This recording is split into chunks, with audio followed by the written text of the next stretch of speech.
evening. Thank you, everybody, for coming. On the eclipse, wasn't it a trip how these sex scandals just popped out on this double Scorpio eclipse? Apparently, we haven't had one in this sign for 17 years. And it's like all the little sex scandals were waiting in line. And here we are, just a bare 5 weeks before the end of 2012, getting ready for the end of the world as we know it. I am joking. Sort of. I do think that if we play our cards right, we have a chance to make this the end of many aspects of the world as we have known it, and to usher in a new version of the world as we would like to know it. The end times, these images that are floating around right now in the collective imagination, such as the one about the 4 horsemen of the apocalypse galloping in chariots, and the one about evil aliens coming to take over the earth. And we've also heard about benevolent aliens, right? Coming to fetch up the chosen few.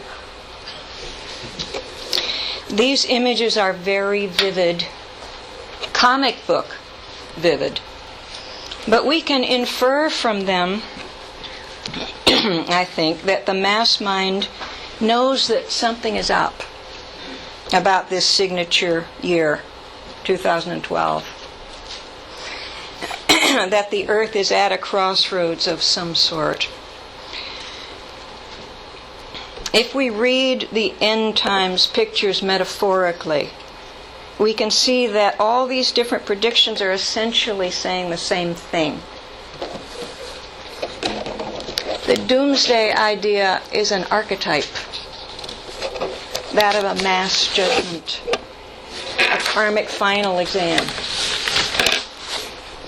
And if we strip this ancient notion of its good, bad connotations, which is not easy to do, but these connotations that have been placed upon it by churchmen over the ages, we see that fundamentally it means crisis. That's a word that derives from the same root as crossroads. When we reach an intersection or a crossroads, we have to stop and make a decision. We can't just keep going. You can't take advantage of the momentum. This is what the word critical means. A choice point. In astrology, you know, this energy is associated with square aspects. A square is a 90-degree angle of zodiacal arc between 2 or more planets in the sky. How many of you are familiar with this level of astrology, the aspects? Oh, good. So, this is what's going on right now between Uranus and Pluto. The geometry of these planetary placements, combined with the rarity of the cycles that are intersecting, can be interpreted as meaning that the denizens of Earth are facing a crisis, in the classical sense of the word, an epochal choice point. I talk about the transits of December 21st in particular in a lecture that's on my website called The Devil in the Mirror. Right now, let's simply say that we can agree with the prediction that something is ending, something big and vast. The Mayans knew about it, and the Hopi, and many other ancient systems. And the 21st century pop culture is onto it too. But the collective mind, you know, likes its imagery nice and literal. So we need to qualify our agreement with these prophecies. It's just a decoration, really. It doesn't tell you anything more than what you already know. If we look at all great arching historical cycles, we'll see that endings are gradual. You know, there are periods of transition. And the longer the cycle is, the more gradual their tapering off tends to be. And this is a long cycle that's ending. From the point of view of the precessional orbit, you know, it's 26,000 years long. An epochal cycle takes longer than a day to end. It's not about waking up one morning and suddenly there's no Earth. Isn't this what children think death will be like? When you were a little kid, didn't you go through a phase of thinking death would mean everything suddenly went all black? From the point of view of holistic systems such as astrology, the function of dying is to get us ready for the real show, which is rebirth. Death is just a warm-up act. The dying process is governed in astrology by the planet Pluto. What we call death is the zone energy occupies when it's between intact forms. This in-between phase is unsettling to the human mind, to even think about it. It's when everything's out of control and destabilized, prickling with the suspense of the unknown. This is right now. That's what's happening right now. From the standpoint of Western astrology, the ending of the 13th Mayan Baktun is and has been taking place right under our noses for several years now. We might posit the beginning of this phase of the ending to have occurred in 2008 when Pluto entered Capricorn. Soon afterwards, Uranus moved into a square, a 90-degree angle, with Pluto. And that angular relationship is mostly what makes these years such a standout for contemporary astrologers. Against the backdrop of that key aspect, there have been various crisis points, such as the Grand Crosses of 2010, that involved not only Uranus and Pluto, but Saturn and Jupiter too. Do you remember these? Forming a cross in the sky. That was the year that BP rig exploded in the Gulf of Mexico. And Europe started to explode in a debt crisis. And the healthcare issue exploded in the USA, opening up cans of worms that had not been part of the public conversation until then, such as income inequality. Each time we see complex transits like that, groupings of planets that stack up, it serves to emphasize the square. And we get another surge of intensity, a crescendo in this long, slow process of dying. It isn't just one day or 1 month. It isn't just 1 year. In this context, what has made 2012 a banner year is the riff of 7 exact hits of the Uranus-Pluto square. These began this past June, right around the summer solstice. The second exact hit was in September. Then we'll have May 20th and November 1st, 2013. Then April 21st and December 14th, 2014. And the 7th one will be in March 2015. Which doesn't mean it's the last we'll feel of the transit. We can consider the whole crisis period, I think, as being from 2008 to 2023, when Pluto leaves Capricorn. I'll be brief with this part because I think many of you are already familiar with it. We're at a key point here in the cycle of two slow-moving outer planets, the kind of planet we can think of as transpersonal. They're way far out there in the solar system, and as such, they signify the most profound kind of change that humanity can experience. They represent a level of consciousness that the human mind is just beginning to explore, a transegoic level. This is a way of organizing reality that goes beyond the ego.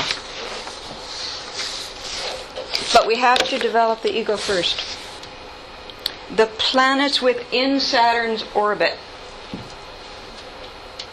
refer to the personal part of the self, our personal growth as individuals, whereby we cultivate a separate sense of self. This level of reality, you could call it separation consciousness. Has anyone seen Eric Meyer's latest book? It's very good. He talks about this. He distinguishes the egoic level of reality from the transegoic by looking at these categories of planets. The separation consciousness level is where we spend most of our time. It's the level where time and space exist, both of which are governed by Saturn. But the outer planets beyond Saturn are a whole different kettle of fish. Uranus, Neptune, and Pluto. Their allegiance is no longer just to the sun, but to the arena beyond our solar system. The great astrologer Dane Rudhyar called these planets ambassadors to the galaxy. With Uranus, Neptune, and Pluto, the personal identity is not the big deal anymore. Higher levels of awareness can be glimpsed. At this level, everything is just energy. We can see why, in traditional astrology, the outer planets have a reputation for being scary and causing life to spin out of control by ushering in disasters. You know, the word disaster means away from the stars. Dis-aster. In fact, the outer planets pull us towards the stars. They wrench humanity out of the field of the known, symbolized by our dinky little solar system, and pull us out towards the outer reaches of space. When planets in this select group slowly make their way through the signs, they reveal the complexion of whole generations, not just individuals anymore. When they click into certain key geometrical relationships like they're doing now, it's about whole epochs changing. It's about paradigm shifts. It's about the collective mind being blown.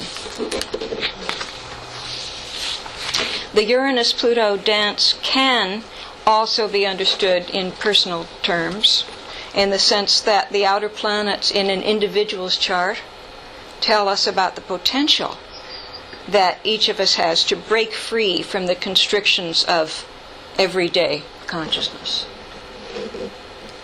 These planets are the urges that are always stirring beneath the surface of everyday awareness, revealing the presence of powerful unconscious drives. That is, they're unconscious unless or until they're integrated. If they become integrated, we might call them superconscious. How they operate depends on the spiritual maturity of the individual. That's what makes the difference. Where the Uranus-Pluto square falls in your natal chart, what houses it occupies, what aspects it forms, points to where you might be privy to flashes of genius breakdown, breakthrough, nightmares, or revelations. This evening, we're not focusing on the personal significance of these energies so much as on their collective significance. Keeping in mind that in their fullest blossoming, in an individual's chart, the outer planets manifest as a bridge between the everyday realm and the realm of the timeless. And so they reveal how the person could be a channel for the evolution of the collective. The last major rendezvous between Uranus and Pluto was in, who knows, 65, 66, when we had a cultural revolution, and the mindset of the 1950s was overthrown by sex, drugs, and rock and roll. And by the politicization of almost an entire generation who arose en masse to protest against militarism and the old ways in general. Uranus and Pluto were overlapping in the sky then, in conjunction. A conjunction is what the sun and the moon do every month at the new moon. They did it this afternoon.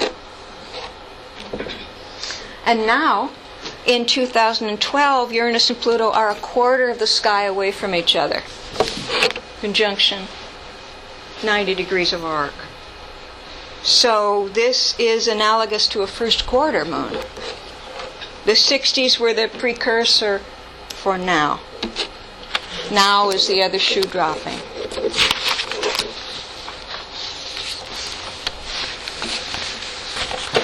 Uranus is about liberation. It's about personal freedom as well as groups breaking free from oppression. And its impulses feel like ideas whose time has come. Uranus is the archetype of the divine outlaw. Prometheus, the Greek hero who defied the gods in order to introduce fire to humanity. He broke rank and made himself an outsider, despite the dangers, because the moment had arrived and it spat him out of complacency. Uranus is in the sign Aries right now, where its natural fieriness is enhanced. Its natural boldness is exaggerated. It's propelling the world forward. Aries is the most explicitly active sign of the zodiac. And we're seeing this in the popular movements that are springing into action. Not just thinking about democracy in a vague conceptual way, but sparking demonstrations in the street. Spain is now having another riff of them. Uranus is the impulse in every one of us to rebel against the old. Where does it fall in your chart? It's the planet of democracy, not of what passes for democracy, not of plutocracies posing as democracies. We're talking about an archetype of humans in groups acting as their own agent. This was the hot new concept floating around in radical circles in the late 18th century, when the planet Uranus was first sighted in the sky. The notion of government of the people, by the people, for the people. The idea here is the opposite of top-down verticality. It's egalitarian and horizontal. This is the decision-making style of the Occupy movement, which rose fully fledged from the energies of this transit, like Athena from the head of Zeus, last September 2011, as the Pluto-Uranus square was just a degree away from exactitude. And it was set off by Mars. Do you remember that? And the quicker moving transits of the equinox. That is an example of a trigger transit. The stage is set by the long, slow transit in the background, and then that's the Uranus-Pluto square. And then in the foreground, you get these other transits coming along, and they act like the second hand of a clock, sweeping into position into that critical degree zone. And then what was potentiality becomes an event. Uranus is also about the higher uses of intelligence. It's a mental planet associated with electricity and technology, as well as with astrology itself. Uranian individuals are outside of the box thinkers and are by definition a threat to the status quo. Julian Assange is a good example. He has Sun square Uranus in his natal chart. So we have here transiting Uranus, meaning its position in the sky right now, in a tense angle with Pluto, the god of death and renewal. Let's look at Pluto. Stripped of all the superstition, all Pluto is blind natural law. The law that makes us vomit after we've eaten bad oysters. Even though we really, really don't want to vomit. But we have to, for the sake of our greater health. Pluto is at work orchestrating the expulsion of rot in the world. To do this, it has to show us what's rotting. So it's shoving in our faces decay of all kinds, such as governmental institutions and economic models that have lost their viability. Because the sign Pluto is in, Capricorn, is about the established structures that are supposed to make groups cohesive, such as the traditions and the assumptions about what constitutes reality, that keep the old guard intact. That's what keeps it intact, not armies. The purpose of Pluto and Capricorn is to allow the energy that was trapped in those old forms to be transformed into something new. Because it's time. We can infer from the Uranus-Pluto square that we're at a historical moment when the collective drive to grow trumps the entrenched forces of familiarity and stasis. But there's tremendous resistance to this process. In transpersonal astrology, we would describe this resistance as a collective lack of spiritual maturity, whereby instead of letting go of its attachments, the group tries to squeeze the law of death and rebirth, Pluto, and independence of vision, Uranus, into the ego's perspective. This is a cart before the horse situation. The transpersonal mind should be leading the egoic mind, not the other way around. We have been seeing the dark side of Uranus and Pluto revving up big time since the transit began. The Plutonian shadow is expressed in, for example, the control tactics of a big brother type agency that tries to just flat out crush challenges to its authority.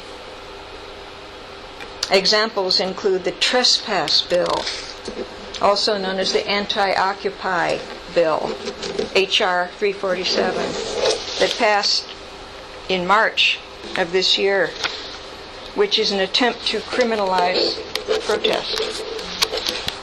And the travel ban that the Israeli government put on Gunther Grass, did you hear about that? In April, after he criticized the Netanyahu government. On a geopolitical level, The cries for freedom, Uranus, are becoming more and more insistent, and the agencies of control, which is shadow Pluto, are becoming correspondingly bald and overt all over the world. Ever since Mohamed Bouazizi, the young Tunisian fruit vendor, set himself aflame in early 2011. It was an act that was the igniting impulse for what has come to be called the Arab Spring. In many of these episodes, it would be tempting to simply affix the label of white knight onto the Uranus part of the equation, and to label the agencies of the state as big bad Pluto. I'm tempted to do it when I read about Noam Chomsky and his allies who have been playing out the role of the champions of freedom in their battling of the NDAA. Have you heard of that? Indefinite detention bill. Strips the inmates at Guantanamo of their civil liberties. And the feds are playing out the Pluto role. Chomsky and the journalist Chris Hedges have a lawsuit pending against the government. Because shadow Pluto is easily identifiable as the politics of power over, personified by despots like Bashar al-Assad of Syria and by the plutocrats of the 1%. We're seeing this side of Pluto in the emerging police state mentality of governments that are freaking out in the face of Uranian change, like in China and Vietnam, where they're trying to clamp down on the internet. And in this country, with its Patriot Act still in force, and the total information awareness type data mining complex that they're building in Utah, you never hear about in the mass media.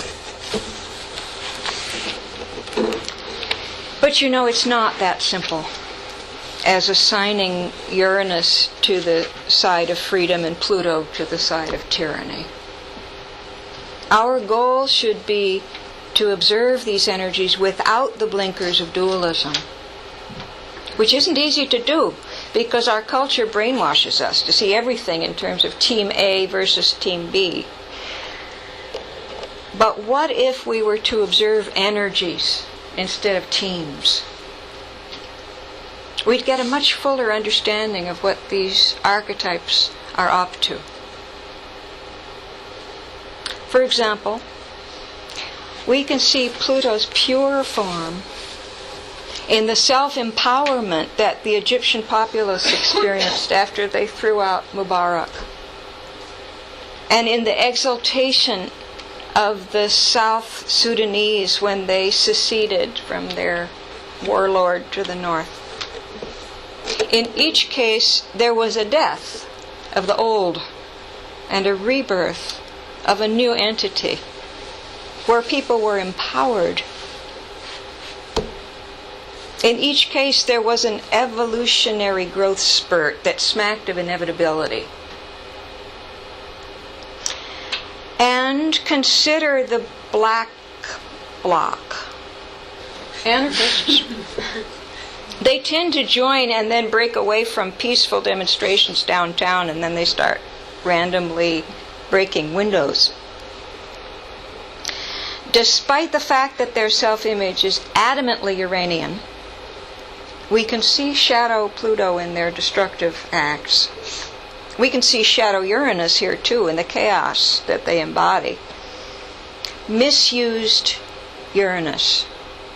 It talks a good game about freedom, but it doesn't embody it because there's been no Saturn work. Remember this idea? We need Saturn to build a solid ego and a coherent program. Saturn has to be mastered before we can channel the outer planets creatively.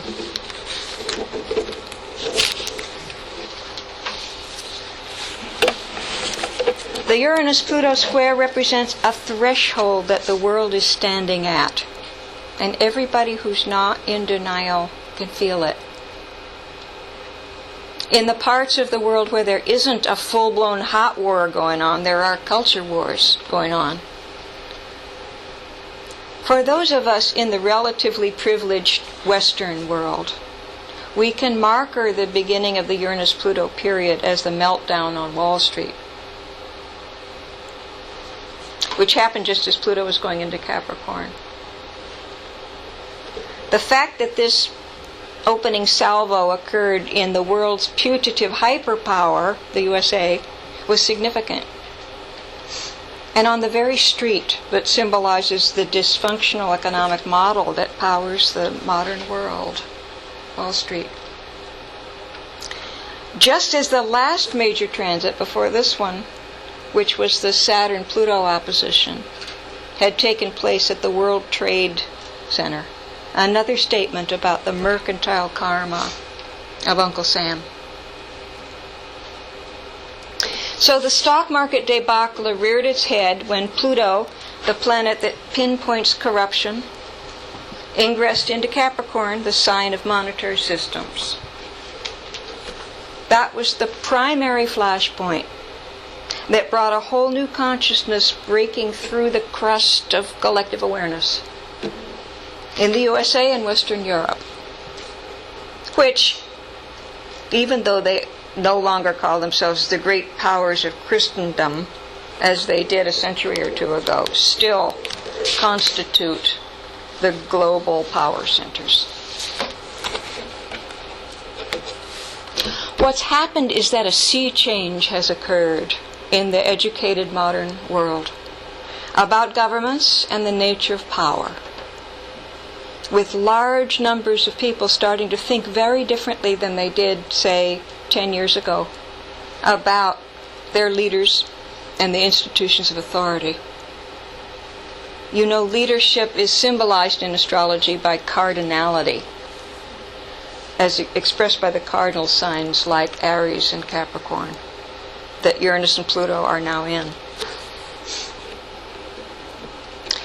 In the USA, majority opinion has become estranged from conventional civic and political truisms, which a decade ago, if you questioned them, people would have called you a weirdo.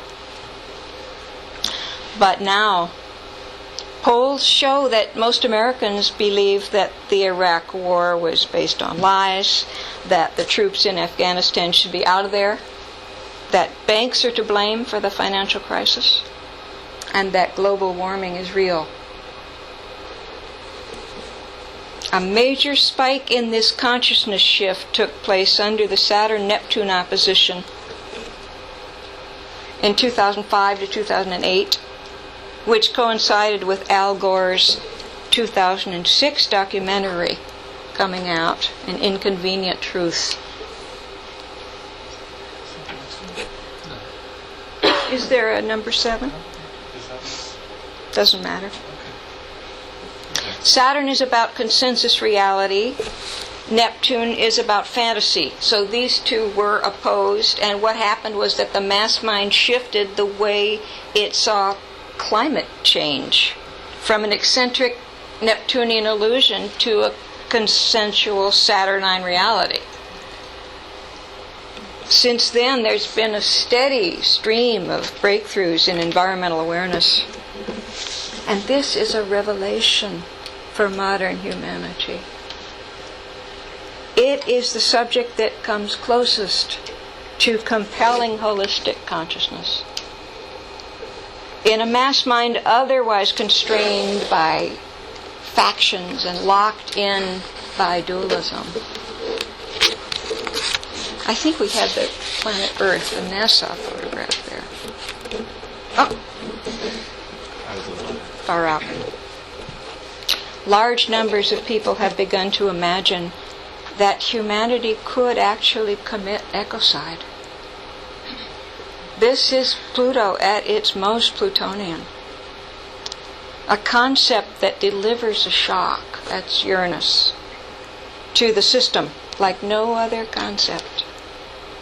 To even fleetingly entertain the idea that among the realities that humanity could concoct for itself, we could concoct that one, causes the mind to start cutting across class lines, political lines, ideological lines, and national boundaries, to connect the dots about how unregulated industry has grown poisonous to the soil and water and air, and how our governmental systems aid and abet this poisoning, is to step outside of the two-party system bubble and start thinking in bigger terms.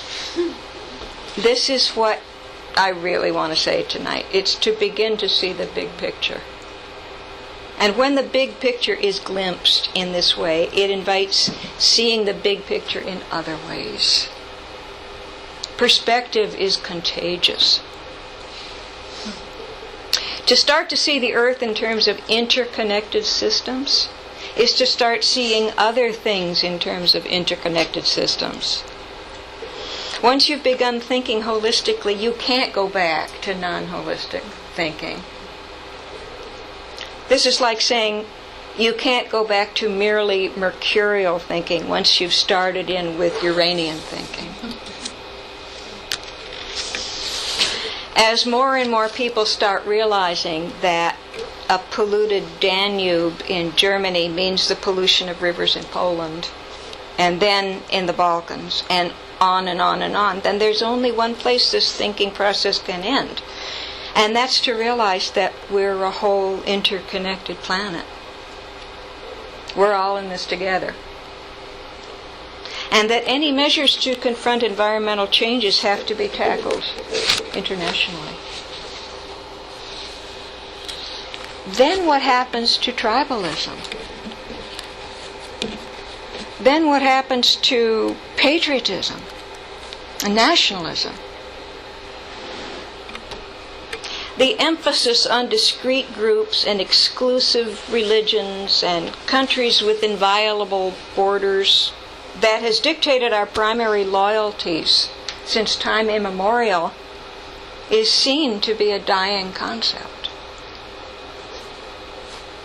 The gaping disparity between the first and third worlds starts to be seen differently.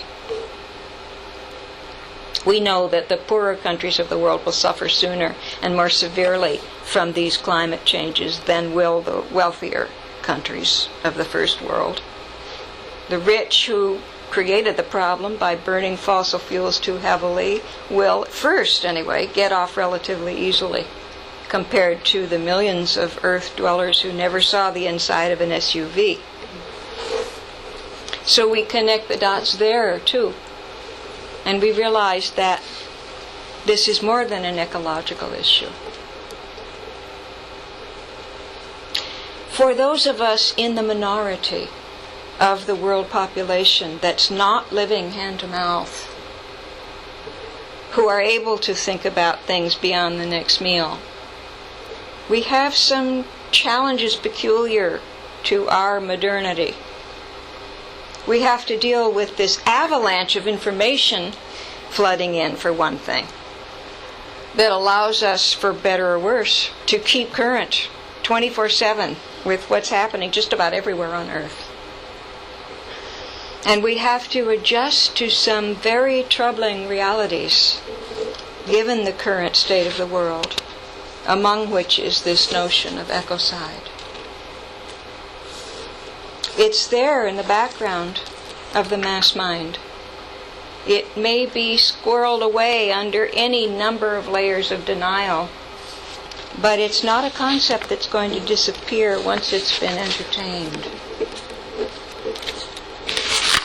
And consider the flurry of public discussion last year when humanity supposedly reached a population of 7 billion. As Uranus-Pluto crises go, overpopulation has got to be the mother of them all. People are not insensible to what this means. Everybody knows instinctively, I think, what it means. People are animals. We know it means that we're going to need the resources to feed everybody and somewhere to put everybody. I'm suggesting that despite the resistance to change that seems to be a hardwired feature of the human condition, that the urgency of these daunting times is forcing consciousness change to match. And that in the last analysis, that's the point of the whole exercise.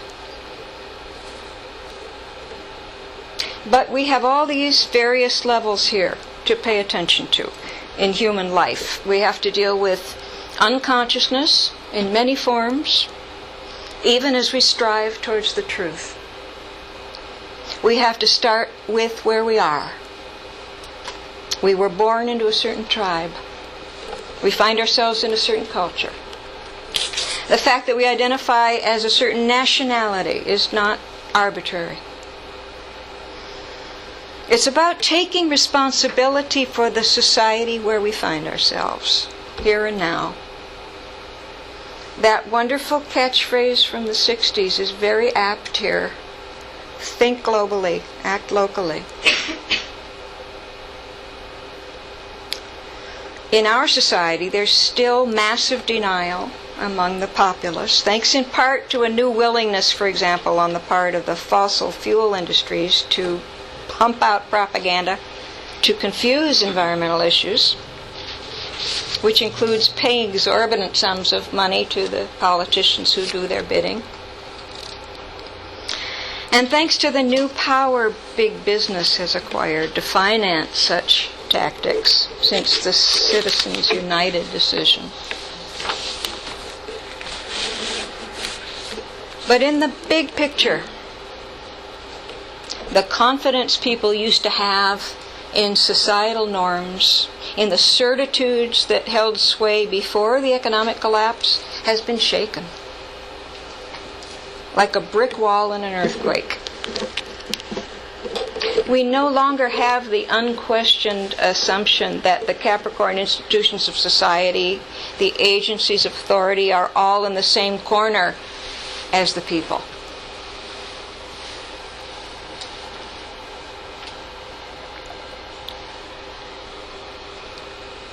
This change has arisen from the square.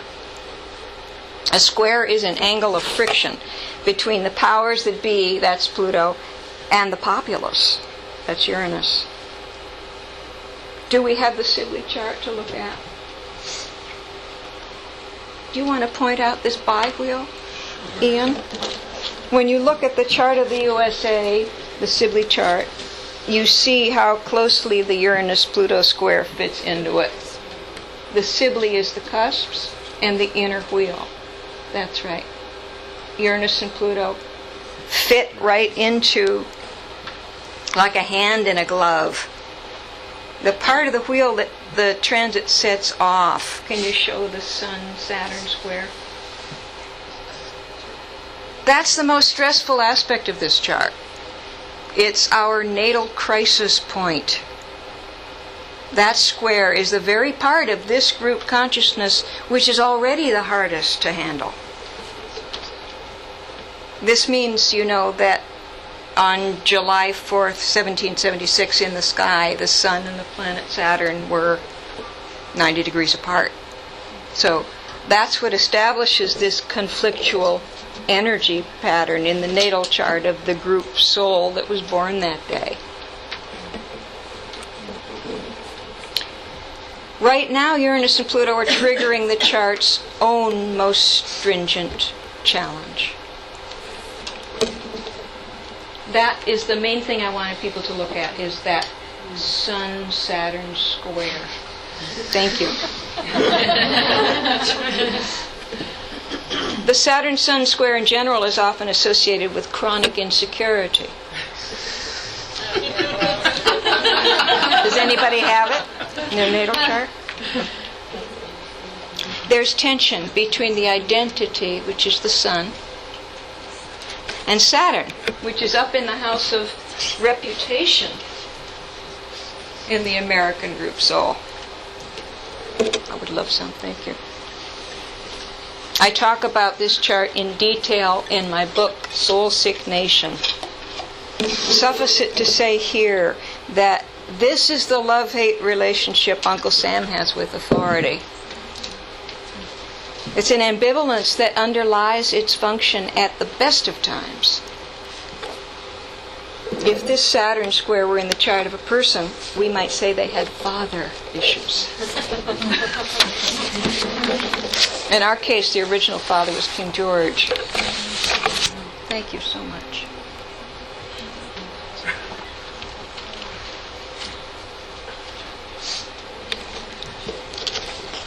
Uranus and Pluto have been forming what we call a T-square to the Cancer cluster in this chart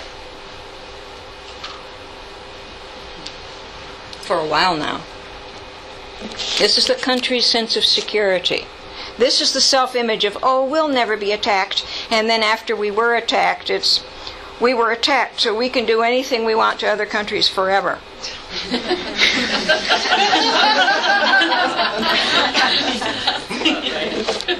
Pluto has been opposing those planets since the Wall Street fiasco and will peak on the U.S. sun in 2014, 2015. Astrologers are also looking at the fact that in 2022, Pluto, which is here now, is going to be here. It's going to catch up with the natal placement that it was in when the country first emerged. This is the national Pluto return. First one. Pluto's in the natal second house, which is about resources and wealth. And Pluto is opposed to Mercury in the house of debt. 8. So the Pluto return seems likely to mess with America's status as the richest country in the world, as well as the ways that it has run its financial sector. It's interesting because with the country's Saturn being hit by the Uranus-Pluto square, we have the country as a world authority coming under challenge. Whereas with the Pluto return, we have the country as an economic power coming under challenge. And remember, in case it doesn't go without saying, it's not the planets that are going to make anything happen. One way or another. It's the entity's own karma. This doesn't work by cause and effect. The planets just mark the unfolding of a cycle. In the case of the Pluto return, it's a coming full circle of the USA's use of power. This placement tells us a lot about what makes America tick. I think it's the most noteworthy placement in the chart. We know that Pluto's about absolute control, and that the second is the house of valuables, commodities, territory. So here we see the innate compulsion to control whatever resources have been deemed the most valuable. This is a tip-off to the almost talismanic power that oil has in the country's mythos. It's also true, of course, that oil has become a universal symbol of power since the Industrial Revolution. And I would argue that Pluto has become a more suitable contender for rulership for petroleum than the traditional ruler of oils, which is Neptune.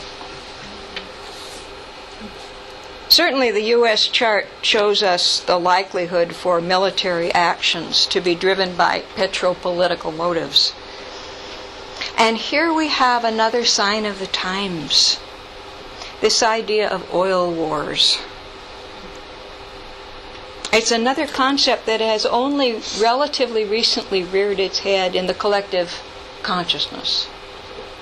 Not that oil is new as a military rationale. It's been behind the colonial powers' invasions of the Middle East for more than a century. It's just that the perception of oil being the driving force, despite the official narrative, which is always some version of bringing civilization to the uncivilized, the oil war idea used to be the perception of a relatively small group of geopolitical thinkers, and government watchers or military and financial experts. Now everybody knows it.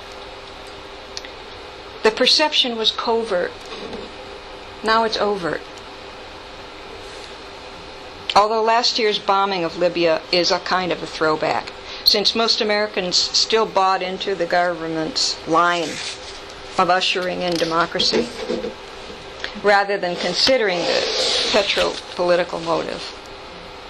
The mass media did not talk about the fact that Gaddafi had threatened to renationalize Western oil companies just before NATO sent in the nuclear submarines.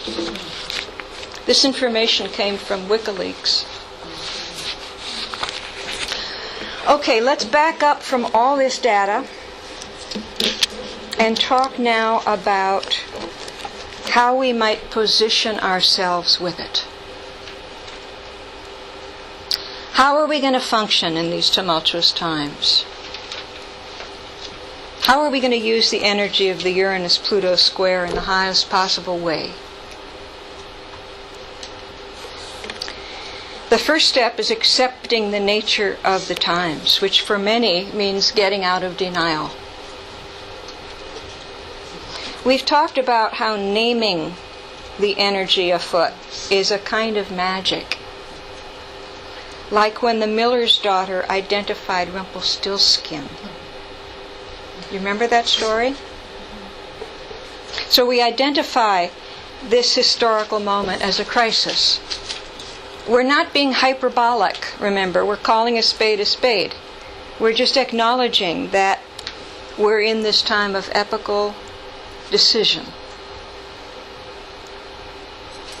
This first step will, for one thing, disabuse us of the fear that it's just us, that we're crazy for feeling so discombobulated. It allows us to realize that it's appropriate to be feeling and thinking in an all or nothing way right now. It's inappropriate to pretend everything is fine the way it is. Then I think we need a way to frame these changes that are hungering to happen. How do we look at them? With a perspective broad enough so as to use them creatively rather than to feel overwhelmed or victimized by the forces of backlash, which are a predictable part of the process here. We need to organize our experience of the intensity all around us in a way that allows us to roll with the punches and grow along with what's happening instead of merely reacting to it. So, step 2, cultivate a perspective. And we watch cultural themes according to this perspective as they play themselves out. Understanding the Uranus-Pluto square is one way to cultivate this perspective. It lets us know the players, Uranus, freedom, and Pluto, power, and then we listen for the themes, as a musician would, who's able to pick out the theme within a symphony, hearing a consistent pattern of notes threaded through the music, which to somebody else might just be noise. I don't mean that everybody should use astrology. Any model that confers sufficient perspective will do. And there are myriad wisdom paths available to us that fit the bill. But the necessity to employ them is pressing. If we have tried meditation once or twice and it seemed to work, now's the time to try it daily. If we got something out of the Course in Miracles 20 years ago and then sort of forgot about it, now's the time to take the book off the shelf again. In the transpersonal worldview, the idea is that what happens to the world is a creation of the group mind. And the group mind is a composite of the consciousnesses of each of us. What we're going to bring forth is not written in the sky. That's up to us. as singular individuals and as collectives. And it depends on our degree of spiritual maturity. The specifics are not written, but there is a lot that is written. And that's the meat and potatoes of astrology. We can watch our little tables of planetary movements and know the vicissitudes of this energy. We can track it. We can track the ebbs and flows of the Uranus-Pluto square. And we can watch the ways it's coming together with other planetary cycles. This is where it gets a little complicated, when it gets triggered by other transits, such as the more quickly moving planets, and by planetary stations, and by eclipses like the one we had today, and by cosmic echoes, where a degree of the zodiac is hit that re-stimulates an earlier transit at that same degree. Cosmic echoes. We can draw a circle in yellow highlighter on the calendar when factors pile up like a stack of pancakes, from which we can expect that the dominant transit, Uranus-Pluto square, is likely to lurch from the energy level to the event level, from potential to manifestation. This is the kind of thing that allows mundane astrologers to make predictions. They look at the fact that, say, Uranus is going to hit the Aries point, the most explosive degree of the zodiac, on March 11th, 2011, setting off the Uranus-Pluto square. And they know that Uranus governs earthquakes and Pluto governs nuclear energy, and that was the day of the disastrous quake and tsunami in Japan. These are the kinds of things the symbols in their timing tell astrologers, watching this thing unfold. So, these are the kinds of things we can know. And for astrologers, this is the third step. So it's 1, 2, 3. Number 1, we accept the situation, fearlessly and clear-mindedly. Number 2, we step back and observe by means of a model that allows us to see the big picture. And 3, we track what's happening ongoing using our model. We get ourselves a map and we keep it in front of us. In the case of astrology, this is an ephemeris, which is our way of following the lessons we're being taught via the planetary placements in play. And there's one more thing that we can do. This step can get lost in spiritual discussions. We can follow the way the energies are showing up in the human sphere, in the world of the headlines. This means paying attention to the collective narrative from a perspective. We watch global events in real time, as if we were watching a movie that was illustrating the planetary archetypes that are active.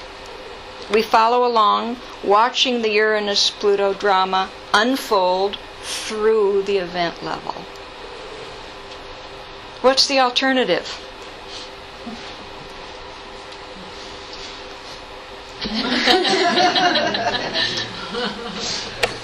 Tuning out. But tuning out what's happening in the greater world is not a valid option, either for the world or for us. I remember hearing Andrew Harvey say in a lecture years ago, I think it was right here at CIIS, "I'm sick of hearing people say that they can't bear to read the papers." He was very exercised. I would propose that for astrologers, tuning out is theoretically inconsistent. If, as metaphysical thinkers, we fully dedicate ourselves to Hermetic law, as above, so below, we need to see that it also means as without, so within. It's about asking ourselves whether we really believe that the division between the world out there and the world in here is an illusion, or whether we're just applying the ideas selectively.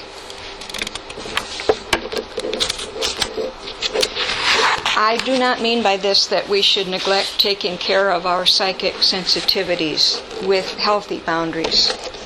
If we're going to partake of an information stream as polluted as the mainstream news, for example, we absolutely need to stay in observer mode, keeping in mind that to identify with the mendacity and the nonsense pouring out of the TV set is bad for our health, our moral and intellectual health. But I do believe we need to be wary of the facile use of the "it's just too overwhelming" defense. An interesting thing has happened in vernacular English that speaks to this point. For some people, the word/concept politics seems to have become conflated with all events in the outside world. Have you noticed this? When Americans use the word, it presumably means the two political parties that compete in this jerry-rigged duopoly that is our electoral system, which is so false and corrupt that anybody would find it toxic. But the word politics is often used with an elasticity of meaning that makes it seem to refer to any and all events outside of the speaker's immediate personal sphere, such as, "Did you hear about the latest report about global warming? No, I'm sick of politics."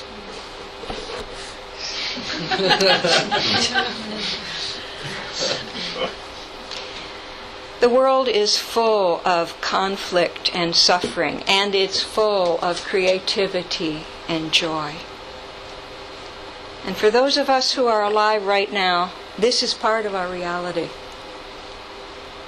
If we have the desire to escape from hearing about it after slogging through a hard day on the domestic or personal level of life, that's understandable. But for meaning seekers, there is danger in blocking off certain parts of our lives and our world. By telling ourselves perhaps that something's happening too far away geographically to matter to us. Or more often, it's probably because the event triggers an uncomfortable emotional reaction in us. Notice how in this case we blame the event in the outside world instead of looking inside to reconsider our reaction to the event. We astrologers already confer a great deal of spiritual meaningfulness to being born at a certain time and place, and I don't think we can exclude the societal context we find ourselves in and its issues from this same meaningfulness. Even the fact that we incarnated into this wired era, a time when there's more information available to us than at any other moment in history, this isn't an accident either. Figuring out what our position is vis-a-vis all this information is part of the responsibility of being alive at this particular moment. What does it mean to live in this hyper-connected atmosphere? How are we going to use it? It's about figuring out who we are in the world that we were given. And the world needs us to do this. It needs us to wake up. It's hungry for our consciousness. The immense problems of this historical moment are an integral part of the mystery of our having been born. And because the outer world is a mirror of the group soul, light workers are showing up right on schedule. They're coming out of the woodwork. Do we have the last slide? No. I was walking home from dinner the other night and I saw a whole cavalcade of Uranus and Aries light workers streaming down the street. It was critical mass. What an assortment of different types of people, highly individualistic people, challenging technological conventions. This is Uranus. Dressed uniquely, whooping it up, celebrating whimsy and spontaneity, total Uranus.